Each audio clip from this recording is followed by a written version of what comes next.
Hello， 欢迎来到 Go Go Go 哈巴，我是怡姐，我是敏华。敏华，最近天气真的变凉了，我看你跟我两个外套都出笼了。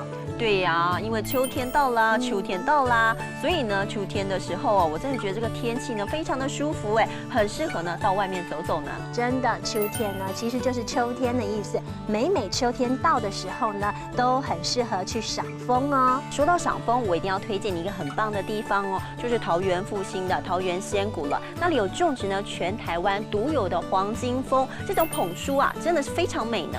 捧树啊，应该就是枫树的意思。我想想看啊，满山满谷的捧树啊，一定是一片金黄，让人觉得闪闪动人。你如果去过，你就知道了。在捧树下面来压川呢，是更棒喽。哦，压川呢，其实就是野餐的意思。如果要说呢，一起去野餐，这句话应该要说的是乡下来压川，乡下来压川。今天Go Go Go哈发也带大家浪漫一下哦，去赏枫野餐喽。秋天呐，应该啊到山里面来走一走你看那边那个捧树好漂亮哦。这个秋天啊，在这里好舒服哦，而且啊，在这边压川，感觉起来特别的好吃它这边的枫树哦，颜色啊不是红色的耶，哇，好漂亮的黄金枫哦，捧树啊，很美哦。怡姐，不好意思，我来晚了，刚塞车。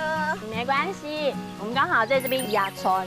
我刚过来啊，看到沿途啊，秋天的捧树啊，真的好美秋天啊，就应该要来压川，而且就在这么漂亮的捧树下面啊，是不是人生一大乐事啊？真的耶，真的是太美了。这一次野餐的经验啊，一定会让我永生难忘的。对呀，我也觉得哦。原来桃园仙谷他们的捧树黄金枫哦，可以这么闪闪发亮真的好美哦。我们赶快来帮大家复习今天教的客家话吧。首先要教大家的就是秋天了，秋天就叫做秋天。秋天就是秋天哦。